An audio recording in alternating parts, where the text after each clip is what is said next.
bonjour à tous, Nicolas Roman du site guitarspeed99.com. Bienvenue dans cette nouvelle vidéo. Donc nouvelle vidéo, petit plan sympa, ça faisait longtemps que je n'en avais pas fait. Je me suis dit, comme j'ai un petit peu de temps, je vais en profiter, parce que j'ai fait pas mal de covers ces derniers temps. C'est histoire de changer un petit peu. Voilà, j'avais envie de vous faire découvrir à cette occasion un guitariste que j'admire tout particulièrement, qui s'appelle Robben Ford. Super guitariste de blues, rock, jazz, fusion. Beaucoup de styles différents, au travers de un solo qui est sorti sur son premier album, qui s'appelle Talk to Your Daughter, et la chanson s'appelle pareil d'ailleurs, je ne vais pas reprononcer parce que je prononce très mal. Donc voilà, histoire de vous faire découvrir un petit peu ce superbe guitariste. Donc n'hésitez pas à venir sur mon site pour voir, j'ai mis la partition directement accessible, et comme c'est tout court, c'est accessible gratuitement sur la page rubrique Petit plan sympa. Alors, donc on va commencer ça. Donc au niveau du son, donc comment j'ai fait pour avoir ce son? De toute façon, je suis donc là avec ma fidèle Gibson maintenant. Là, je me suis branché sur mon ampli, mon préampli Triaxis Mesa Boogie. Bon, pour ceux qui ont la chance de l'avoir, donc je l'ai mis sur le mode rythme 1. Bon, je ne vais pas vous détailler les réglages. Si vous ne l'avez pas, ça ne va pas vous servir à grand chose. Donc ampli à lampe repris avec un micro, avec mon caisson insonorisant, comme j'ai l'habitude de faire maintenant depuis Parisienne Walkways. Voilà, donc au niveau du son, j'ai rajouté une petite reverb.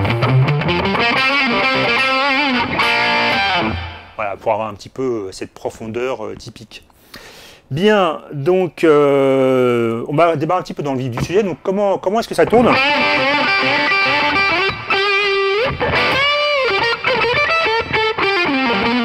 Alors c'est un son bien sympa avec peu de notes en plus. Alors comment est-ce que ça fonctionne? Donc là on est en pentatonique essentiellement de sol mineur. Vous verrez pourquoi après je dis essentiellement, parce qu'on change justement. Donc alors, on commence avec notre position, la fidèle position habituelle. Donc alors, je rappelle un petit peu les notes de la pentatonique de sol mineur. Donc on est en sol, si bémol, do, ré, fa. Sol, si bémol, do, ré, fa. Donc là on est avec notre position habituelle. Donc là on commence avec un plan à la Chuck Berry. Alors plan qui n'est pas forcément évident quand on n'a pas l'habitude de le faire. Donc là on est à la case 5. Donc on va bender ça avec le majeur et le troisième doigt. Il vaut mieux bender avec deux doigts plutôt qu'avec un seul, vous aurez moins de mal. Donc il faut qu'on fasse un bend de un ton qui doit quand même être assez juste. Donc alors là je suis sur la case 5, on va me bender. Alors il n'est pas forcément facile à faire tourner ce plan, parce qu'en fait il ne faut pas qu'on entende la redescente du bend. Ouais, non seulement il ne faut pas qu'on entende la redescente du bend, il ne faut pas qu'on ait des cordes à vide qui viennent lorsqu'on relâche le bend perturber un petit peu notre son. Donc à faire proprement, il n'est pas si évident que ça à faire. Et on va venir bloquer ici avec l'index sur la case 3, les cordes si et mi aigu, pour pouvoir avoir ce son là, case 3, corde de si, case 3, corde de mi aigu.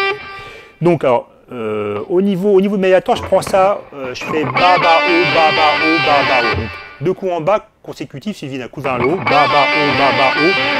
Sachant qu'au niveau de mise en place rythmique, ce sont des triolets 1, 2, 3, 1, donc triolet, 3 notes par temps, 1, 2, 3, 1, 2, 3, 1, 2, 3, 1, 2, 3, 1, 2, 3. Voilà, donc le fait de faire comme ça avec le médiator, ça permet d'être régulier. Ça ne s'inverse pas une fois sur deux, c'est pas plus mal. Donc ba, ba, o. N'hésitez pas à le faire comme ça, vous pouvez le faire éventuellement autrement, mais c'est un peu un vos risques et périls, je vous préviens tout de suite. Vous tournez là-dessus. Alors, vous faites attention lorsque vous relâchez la corde, il faut vraiment maîtriser ici les cordes graves, de façon à ce que lorsque vous relâchez, ce que je vous disais tout à l'heure, le son des cordes à vide ne vienne pas perturber. Donc vous tournez ça plusieurs fois. Ensuite on arrive sur la case 6, on va slider ça en 8. Bon après moi j'aime bien laisser un petit peu mourir la note vers le haut.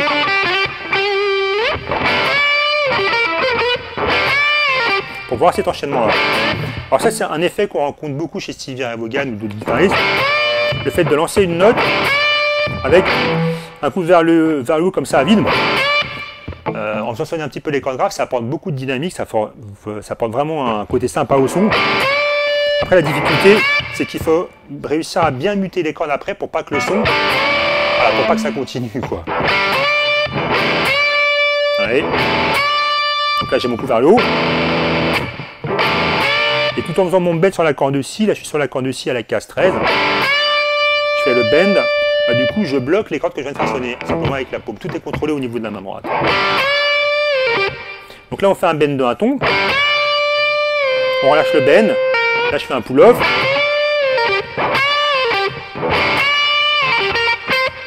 je refais, le bend d'un ton, je relâche le bend, pull off, là je reviens sur la case 12 avec le majeur sur la corde de sol. J'arrive à la case 11 sur la corde, case 11 sur la corde de si. Tiens d'ailleurs, on est sur quelle position ici là? On a cette succession de notes. Alors je détaille un petit peu la position, ça va vous permettre un petit peu de mémoire, ça va vous motiver pour apprendre d'autres positions, parce que c'est vrai que la plupart du temps ce sera que celle-là. Mais Robert Ford étant un grand guitariste, il connaît toutes ces positions de penta, et maintenant vous allez les connaître aussi. Donc on est sur cette position-là, donc toujours avec les mêmes notes, toujours en sol mineur, sol, si bémol, do, ré, fa, sol, si bémol, do, ré, fa. Sauf que là on prend ça à la case 10, à partir de la case 10 sur la corde de la, donc à l'octave supérieure. Donc là je suis en 10, 13, 10, 12, 10, 12, 11, 13, 10, 13. On a exactement la même succession de notes qu'ici. Mais on va pouvoir venir, même, on peut jouer sur la corde mi grave. Voilà. Bon, ça vous fait de nouvelles positions à mémoriser. Et qui est très très utile. Ça nous permet de faire tout un tas de plans super sympathiques. Donc bref, j'en prends un petit peu par une autre phrase. Donc on est là-dessus. Et là, vous voyez qu'on change de gamme là, les notes ne sont plus les mêmes. Qu'est-ce que c'est que cette gamme? Eh bien on est toujours sur une gamme pentatonique, toujours en sol, mais cette fois-ci on n'est plus en mineur, mais on est en majeur. Alors comment ça marche? Je reprends donc la position mineure, on vient de voir juste avant. L'astuce la plus simple pour passer en majeur, c'est de prendre cette position qu'on vient de faire et de la décaler de 3 cases. Donc je vais jouer le même schéma décalé de 3 cases. Et je m'arrête sur la note sol de façon à ce qu'on ait la même fondamentale. Là on est sur une pentatonique de sol majeur. Sol majeur. Le même schéma pris à la case, 3 cases plus loin. Mineur. Majeur, vous voyez. Et donc ensuite, si je joue le schéma d'après, le schéma suivant c'est celui-ci. Donc là on est en 13, 15, 13, 15, 12, 15, 12, 15, 13, 15, 13, 15.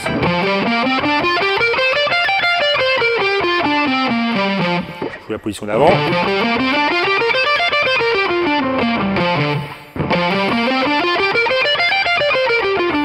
Donc là on est partout avec la même note puisqu'on est toujours en sol mineur, mais donc je vous disais ce qui va être valable. Je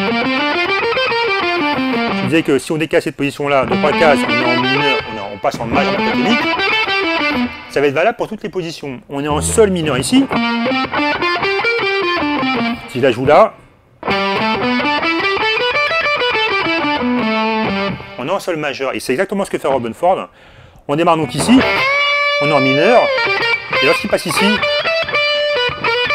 voyez qu'on a le son qui change. On passe en majeur pentatonique. Et c'est ce qui fait que cette phrase, et que j'adore Robert Ford, parce qu'il utilise beaucoup ça, c'est utilisé par d'autres guitaristes, hein, notamment August Young, des guitaristes d'ACDC.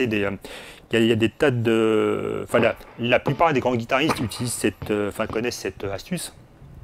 Donc, je vous disais, ce qui est super sympa, c'est que on peut démarrer une phrase en pentatonique lorsqu'on est sur un blues. Donc là, en l'occurrence, on est sur un blues en sol. Notre premier accord, le sol 7e, on peut aussi bien phraser dessus avec une pentatonique mineure que une pentatonique mineure. Je recommence, on peut aussi bien phraser dessus avec une pentatonique mineure qu'une pentatonique majeure. Les deux fonctionnent très très bien et du coup, ça vous permet un petit peu de sortir des 5 notes que vous avez l'habitude d'utiliser. Mais histoire de pouvoir sortir un petit peu. Là, qu'est-ce que j'ai fait? Là, je suis mineur ici. Et là, lorsque je passe ici, justement, c'est notre fidèle position. Donc, on va jouer à l'octave supérieure, si je veux. Sol mineur. Si je la joue 3 cases avant, donc que je joue une pentatonique mineure de mi en fin de compte, mais qui est égale à la pentatonique majeure de sol, il faut suivre, hein. Donc je reprends sol mineur pentatonique, notre position habituelle à l'octave. Si je la joue 3 cases plus haut, comme je vous disais, je décale le schéma. Non, sol majeur. Donc ce que je faisais là tout à l'heure, dans l'exemple, là je suis avec le schéma qu'on a vu avec notre phrase de Robbenford. On est en mineur. Et là je décide de switcher en majeur. Parce que j'ai utilisé ce schéma là. Le schéma qu'on trouve ici mais que j'ai décalé de 3 cases. Donc je suis mineur ici. Et là je suis en majeur. Et c'est ce qu'utilise Robbenford avec la position d'avant. Donc je reprends un petit peu notre phrase. Donc on est en majeur. Et ensuite ça repasse. On repasse.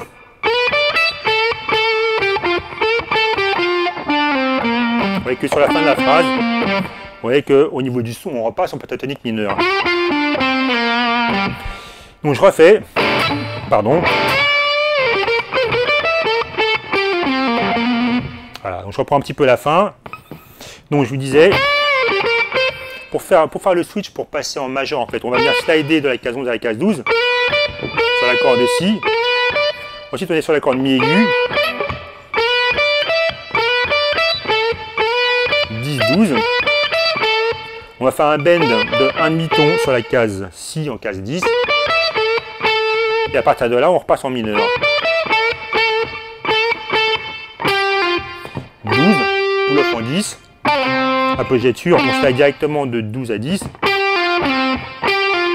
Alors, méfiez-vous de ces notes-là. Lorsqu'on fait des passages comme ça, vous voyez que il ne faut surtout pas que la note de la case 12, le Ré, ait une existence en termes de durée sonore. Parce que si vous la pensez comme ça, là vous serez décalé au niveau du temps parce que vous avez une note de trop. En fait, c'est plus l'effet du slide qui est recherché. Voilà, ce qu'on veut. Le but du jeu, c'est ça. Ouais, la nuance entre ça et le fait de tout de suite, on cherche vraiment le son. C'est uniquement le son du glissé qu'on recherche. Pull-off. On arrive avec A10 sur l'accord de La. Et là, on termine avec ce petit principe de trille.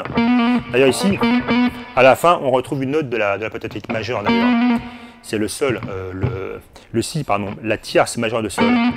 Donc, je refais.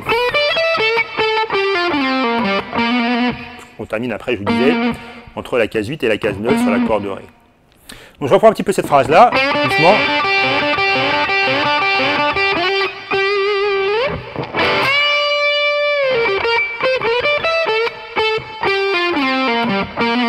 Voilà. Et entraînez-vous justement à chercher un petit peu des plans qui vont mettre un petit peu en valeur ces histoires de majeur mineur, parce que c'est vrai que le fait de mélanger, c'est pour ça que cette phrase elle est vraiment géniale, c'est vraiment un très bon exemple. Ça apporte beaucoup au niveau du son, le fait de passer, vous voyez que si je reprends, si je résume un petit peu tout ça, on commence en mineur, avec une mineur de sol, toujours en mineur. Là on passe en majeur, donc on introduit des notes supplémentaires, et on vient en mineur. Donc on est mineur, majeur et mineur. C'est pour ça que je trouve ce genre de phrase super stylée, c'est justement cette alternance qui apporte vraiment une vie et une couleur supplémentaire par rapport au fait de rester tout le temps en mineur qu'on finit par connaître par cœur. Voilà, bien écoutez, j'espère que cette vidéo petit plan sympa vous aura intéressé. Et je vous dis à nouveau, comme d'habitude, à une prochaine. Bossez bien, bye bye.